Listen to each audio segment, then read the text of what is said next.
What is going on, YouTube people? Northeast Ohio Cards and Comics here. Today, to discuss buying cards that matter. I've alluded at this in multiple live streams and unboxings and card show wrap ups and coming off the National. So I just kind of wanted to blow it out in its own official video. So, like, comment, subscribe, all the YouTube stuff down below. I will be using market movers today to just show some examples. Link to that is in the description as well, along with the coupon code. So, all that being said, let's dive in. So, what do I mean by buying cards that matter?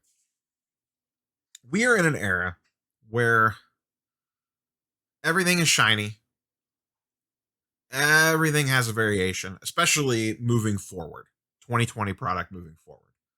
Go backwards, this is less of a concern, there's less options. But definitely moving forward, if you're looking to buy in the players like LaMelo, Herbert, whatever.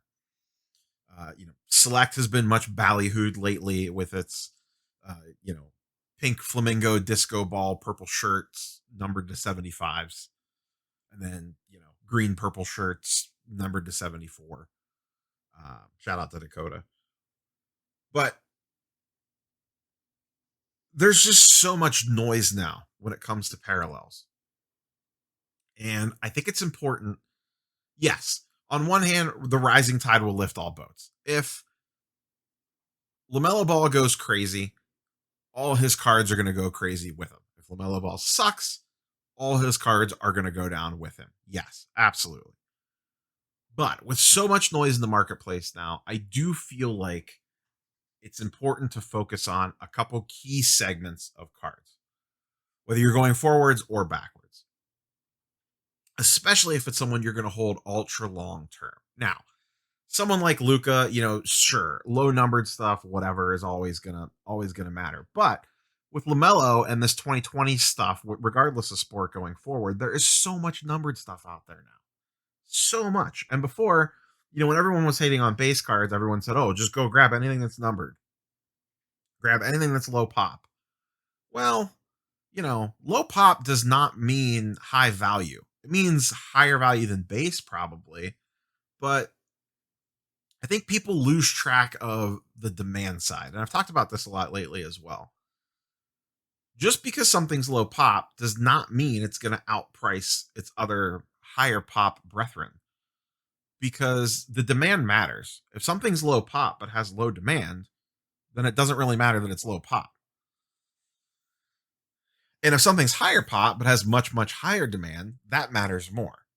So my recent focus has been going into buying cards and targeting cards that have more appeal on the secondary market.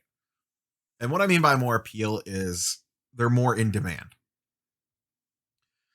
Because as I've talked about a lot on the channel over the years, selling's hard. Selling is difficult. Regardless of how good your reputation is, the market is a crazy place, and selling is hard sometimes.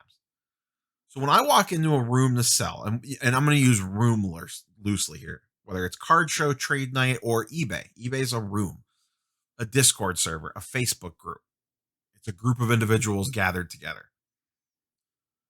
I want something that is going to appeal to the most people possible. Now, I'm looking at, once again, I'm taking this strictly from, I am buying a card and I am looking to move it in X amount of time in the future, whether it's 3 weeks, 3 months, 3 years. Most likely anywhere from 0 to 6 months, typically.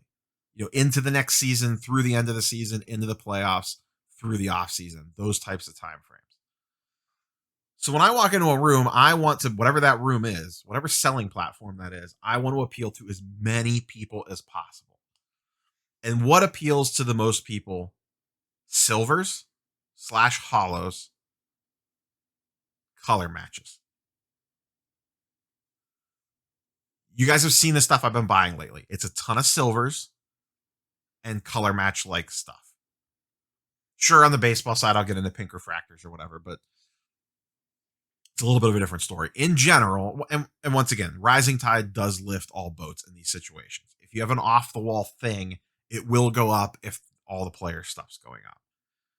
But I do think some of that off the wall stuff is more difficult to move on the back end. If I walk into a show with a Donovan Mitchell red, white, and blue versus a Donovan Mitchell silver, both PSA 10s, I feel like more people are going to want the silver than the red, white, and blue, even at correct prices for each one. I mean, the demand side tells you that.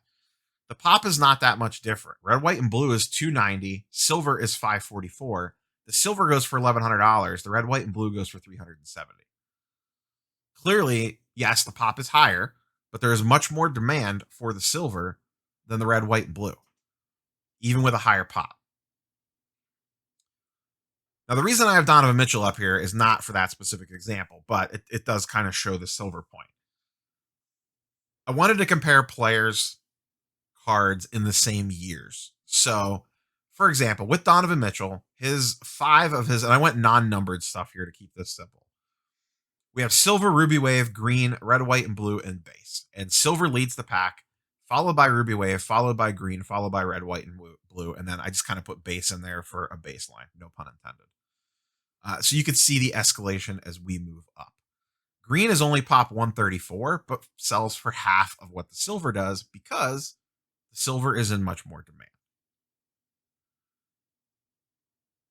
When I talk about color match, I'm talking about the jersey matching the color of the card.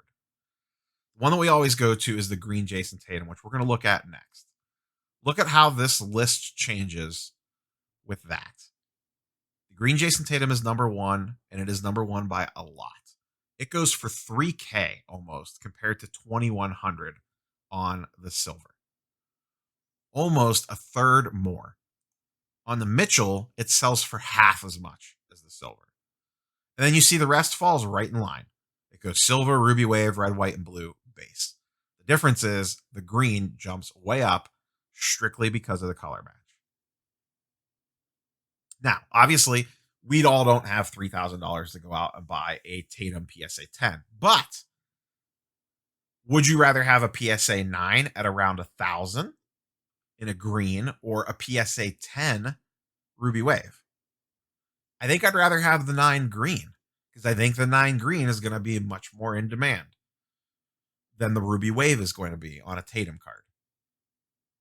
And these are the types of things that I want to look for. Even if you're not using Prism, I'm using Prism here as a coverall. There's not a green optic, but there is a green mosaic. So I would look at that over regular mosaic, and that one gets a premium as well. It doesn't get as much as the Prism premium does, but once again, that card would be much easier to move even at a higher price point. The demand is going to be much higher to get rid of that, and you're going to appeal to more buyers. You're going to catch more buyers' eyes. And it's not super in the weeds. I've talked about this before as well. And I think this does vary depending on what you're doing. If you're trying to sell to dealers, I think there's a fine line between being rare and being like super rare. And I think dealers get scared off on super rare because they don't know how to price it. And it's not clear cut for them what to buy it for and then what to sell it for on the back end. And then people buying it have the same questions. So I actually think it gets a little tricky sometimes on that. And some of the most intense trade negotiations that you see are with this super low pop stuff that doesn't have any comps on it. Everyone trying to agree on what to even price the stuff at and to even just agree on that before you even get into the nitty gritty of the trade pieces. Stuff like the Tatum Green Prism is like perfect. There's enough of them that you have some comps that clearly establish it as being about a third more than the silver. So it's a lot easier to estimate prices on that, even if there's not a recent comp. So it's just rare enough to catch a lot of people's eyes, but also to still have some information out there on it so everyone kind of feels comfortable what to price this thing at. I do think on trade nights you could get away a little bit more with the super low pop stuff because you're working not with a dealer. So people are a little fast and looser with, the value on stuff. But even on eBay, think how hard it is to price some of the stuff that's super, super low pop. Not saying that it's not valuable, but it's just this extra level of nonsense that you have to deal with. And when you're buying a card to potentially sell it again in a few months, I think there's something to be said to being able to price it accurately, quickly, that everyone can agree upon or at least agree close to. Um, so I'm taking at this from a very niche angle of specifically buying the card to eventually resell it 3 months down the road or whatever. My goal here is, and I talked about this when I did the SGC video a week ago. The reason I buy PSA slabs is because I'm appealing to the broadest base in the room. And once again, we're talking room here. It's a physical room or a digital room to go to sell this card in. If I walk in with a PSA slab, it is going to appeal to the most people, the most buyers in the room. An SGC slab, CSG, HGA is not. It's immediately going to turn off a certain percentage of the room, is not even going to look at that card. Whether they're right or whether they're wrong, we're not here to debate that. It's just a fact. So same thing with this. I would rather have a PSA 9 silver Tatum or green Tatum than a PSA 10 ruby wave or red, white, and blue. A silver Tatum PSA 9, I forget what they go for. I didn't pull PSA 9s here, but a PSA 9 green goes for about $1,000. I would rather have that almost than two red, white, and blues PSA 10s personally, because I think the green is going to be way easier to move. There's a lot of demand for that green card.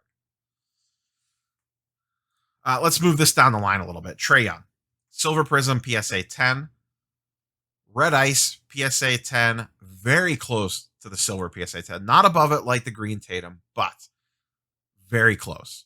1250 to 1475. Not much of a gap there. Ruby Wave, pretty close to the Red Ice, and then a big gap between the green and the red, white, and blue. Green and red, white, and blue basically sell for close to the same. Ruby Wave very close to Red Ice, $200 gap. Red Ice to silver, about another $225 gap there. When we look at Luka, it goes in the same order, but look at the price gaps. And I know that it's different pricing tiers, but the percentages are a lot different. You're going 5,300 all the way down to 3,900. That is a $1,400 difference. I forget what the ratio is there on that. I could pull it up, but without even digging that deep into the numbers, you can immediately tell, look how much closer the Red Ice is here versus on the Luka. Same with the Ruby Wave. The Ruby Wave is a $900 gap. That's a pretty big gap between those two. Almost a 25% difference. Whereas the Ruby Wave and the Red Ice have a much closer gap on the tray because red is a color match for Trae. I've talked about the Red Ice a bunch. I have it in a PSA 9. It is a super sexy card. I could tell you right now, having carried that card around with me since the National at 4 different shows, I have had someone ask about that card at every single show that I have taken it to. Everyone pulls it out and goes, man, that is a great looking card. Are you interested in moving that? I have a lot of Trae Young stuff on me.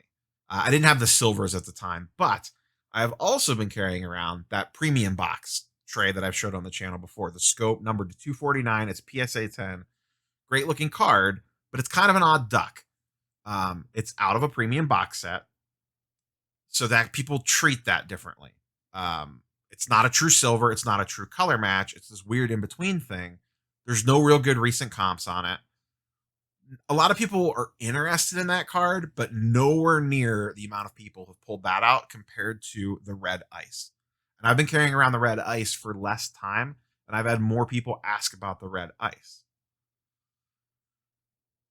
So that's what I mean when I say buy cards that matter. I want to buy cards that when I go to sell them are going to appeal to the most people possible. And as always, I say this all the time. This is what I am doing. This is my approach. It does not make it right. It does not make it wrong. This is the path I have chosen to walk down. As always, do your own homework, do your own research. But from a simple marketing 101 perspective, I am trying to obtain cards that when I go to sell it are going to appeal to as many buyers as humanly possible. And maybe stand out a little bit against someone else walking up to the table. If someone walks up, someone goes, hey, I'm buying Trae Young. Who's got Trae Young? And the guy next to me sits down with 2 PSA 10 greens and I sit down with one red ice PSA 10, which one do you think, and assuming that the person has money to purchase either or, it's not necessarily a strictly financial decision. Which one do you think is going to win, in air quotes, more often? Probably the red ice or just straight silvers. I know some people that might take the red ice over the silver. If you're selling to a Trae Young collector, someone that's PCing Trae Young, they might put a preference on the red ice over the silver just because of aesthetics alone. And I don't blame them. Having had a red ice in my hand, it is a fantastic looking card. And once again, you could blow this out to any player. Now, every player doesn't have a color match. Every player has a silver and hollow, and silvers and hollows are always the most in demand of that particular set. Always. Other than super rare, low pop, like, the ultra numbered stuff is always going to have a higher price tag to it, but the demand gets weird. And also, I think there's something to be said for staying in a certain price point. I've talked about this before as well. I think if you stay in the $500, or really, let me rephrase it this way. If you stay like sub $1,500, I think you appeal to way more people in the room. When you start getting higher end, you're also limiting your buyers, in my opinion, or you're moving into a different subset of buyers. Which, if you're okay with that, that's fine. You do you.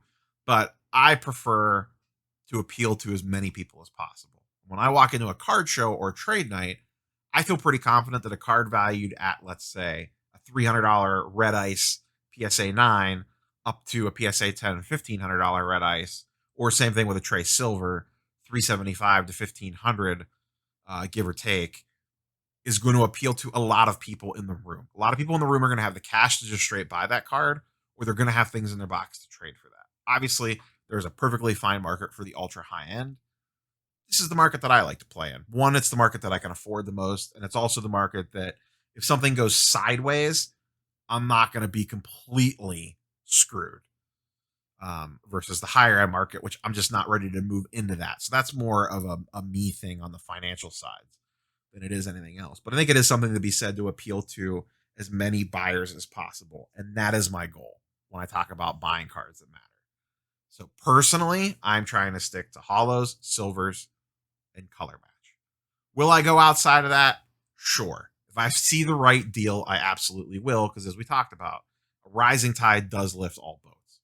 So if you get into a weird parallel at a good price, it will go up with everything else. It might go up slower than some of the other stuff, and it might be a little bit more difficult to move on the back end, but it's not going to be the end of the world. Once again, my point is I'm trying to appeal to as many buyers as humanly possible. I don't want to limit my buyer pool. It's hard enough to sell. I always say it's easy to buy. It's a little trickier to sell. So let me know your thoughts down below. I'll be curious. Do you guys agree with me? Disagree with me? Am I crazy? Am I right? But this is where I have narrowed my focus down when I am now looking at players and then narrow down a subset of cards to go look for. So, like, comment, sub, all the YouTube stuff down below. Not sure what the next video is yet, but we will catch you guys and girls on the next one.